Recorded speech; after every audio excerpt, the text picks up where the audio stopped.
Hey guys welcome back to my new vlog. તો આજે છે આપણે વ્લોગનો બીજો દિવસ અને મેં તમને વાત કરી હતી કે ભાઈ આપણે કુકિંગનું સેટઅપ કરીએ છીએ તમને બતાવું. તો ચાલો તમને કુકિંગનું સેટઅપ બતાવું. આ છે આપણે વિલેજ કુકિંગ માટેનું સેટઅપ રેડી કર્યું છે અત્યારે હાલમાંથી. અને આ બેકગ્રાઉન્ડ માટે દિવાલને કલર કરવાનો છે હવે. તો દિવાલને આપણે પહેલો કરશું માટી કલર કરી અને પછી એના પર કરશું આપણે નવી ડિઝાઇન.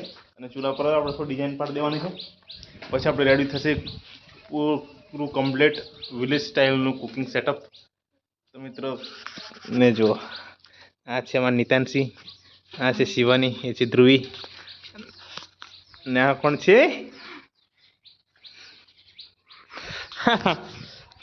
શરમ આવે છે, શરમ વિડીયોમાં જોતા શરમ આવે છે. મને પહેલાં પણ શરમ આવતી, પણ હવે વિડીયો બનાવતા શરમાતો નથી. એટલા માટે આ કર્યું છે આપણું વિલેજ કુકિંગ માટેનું સેટઅપ. તો મિત્રો તમને કેવું લાગ્યું વિડીયો વિલેજ કુકિંગ માટેનું સેટઅપ જરૂરથી કહેજો કમેન્ટ કરીને. અને અત્યારે જવાનું છે મેઘરજ. આપણે અહીંયા કરવાનો હતો કલર, પણ અત્યારે કલર કરવાનું આપણે સેટ થાય એવું નહીં. કેમ કે જવાનું છે આપણે બાને લઈને મેઘરજ, કેમ નહીં કરવાની છે દવા કરાવીને પછી આપણે મેઘરજથી ઘરે આવી જઈશું. પછી આપણે કરીશું કલર, વિલેજ કુકિંગનું સેટઅપ માટેનું કલર. બરાબર, તારે આવવાનું છે મેઘરજ? મેઘરજ આવું છે? હે નહીં આવું? તો ચલો, નિતાંશિત ના પાડે પણ આપણે જઈએ મેઘરજ.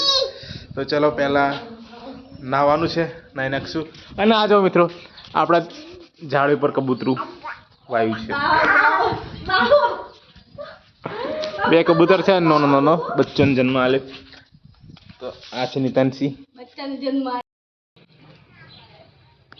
તો ગાઈઝ આ છે આપણું વિલેજ કુકિંગનું સેટઅપ. અહીંયા રેડી કરવાનું ચાલુ છે, આ બાજુ લેપવાનું પણ ચાલુ છે. તો ગાઈઝ અત્યારે આપણે નાઈને તૈયાર થઈ ગયા છીએ. હવે નીકળ્યા છીએ મેઘરજ આપણે બાને દવાખાને લઈ જવા માટે. લેબોરેટરી કરાવવાની પછી દવા કરાવવાની ને ભાઈ?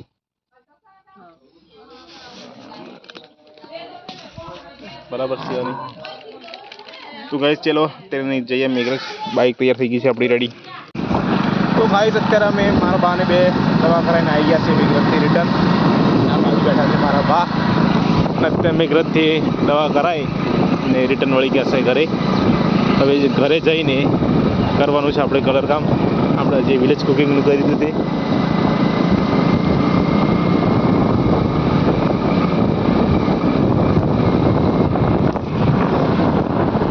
તો મિત્રો આપણને પહેલાં ભીડ જોઈને શરમ લાગતી, પણ અત્યારે હવે ભીડ જોઈને શરમાતા નથી.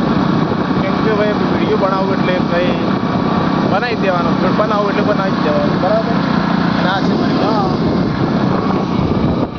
તો ગાઈઝ અત્યારે આપણે આવી ગયા છીએ દવા કરાવીને ઘરે. અને હિલી નિતાંશિંહ જાગે. નીતુ આ લઈ લેશું સામાન. ચલો ભાઈ.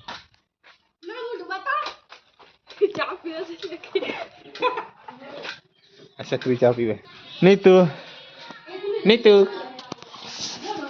તો ગાઈઝ અત્યારે આપણે કલરનું ચાલુ કરી દેવાનું હતું, પણ અત્યારે જો લેપવાનું છે ભેનું છે, એટલા માટે અત્યારે કલર થાય એવું નહીં.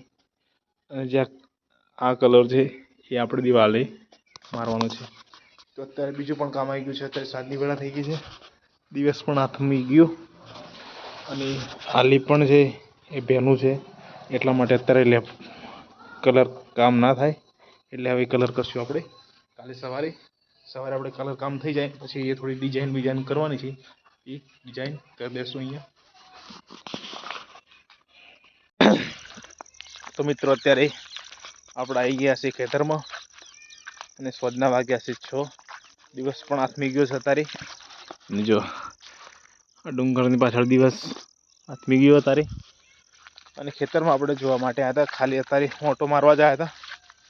અત્યારનું કંઈ કામ હતું નહીં, એટલે થયું કે ભાઈ ચલો ખેતર બાજુ ઓટો મારતા આવીએ. એટલે પછી નીકળી ગયા ખેતરમાં. બરાબર, ખેતરની ખુલ્લી હવા, શાંતિ અને એકદમ મસ્ત વાતાવરણ. શહેરમાં રહો તો પણ આવું વાતાવરણ ના મળે. બસ જુઓ, એકદમ મસ્ત વાતાવરણ. આ છે આપણા ઘઉં. તો અત્યારે સાંજના સમય આવી ગયા હતા આપણે ખેતરમાં ઓટો મારવા માટે. તો આજે આખા દિવસનો આપણે મેઘરાજ ગયા હતા. મેઘરાજથી અત્યારે રિટર્ન આવી ગયા, પણ થોડા લેટ આવ્યા. એટલે અત્યારે જે આપણે કલર કામ કરવાનું હતું, કલર કામ ના થયું. એટલે હવે કલર કામ આપણે કાલે સવારે કરી દઈશું. અને અત્યારે કલર કામ કરવા માટે બધું રેડી કરી દીધું, પણ જે નીચે લેપણ કર્યું હતું તે લેપણ થોડું ભીનું હતું, એટલે પગ એમાં દબતા, એટલે પછી અત્યારે થાય એવું નહોતું. એટલે પછી આપણે સવારે કરી દઈશું એવો પ્લાન કર્યો છે. તો કાલે આપણે કલર કામ અને જે એનું પેઇન્ટિંગ ડિઝાઇન કરવાની છે તે આપણે કાલે સવારે કરી દઈશું.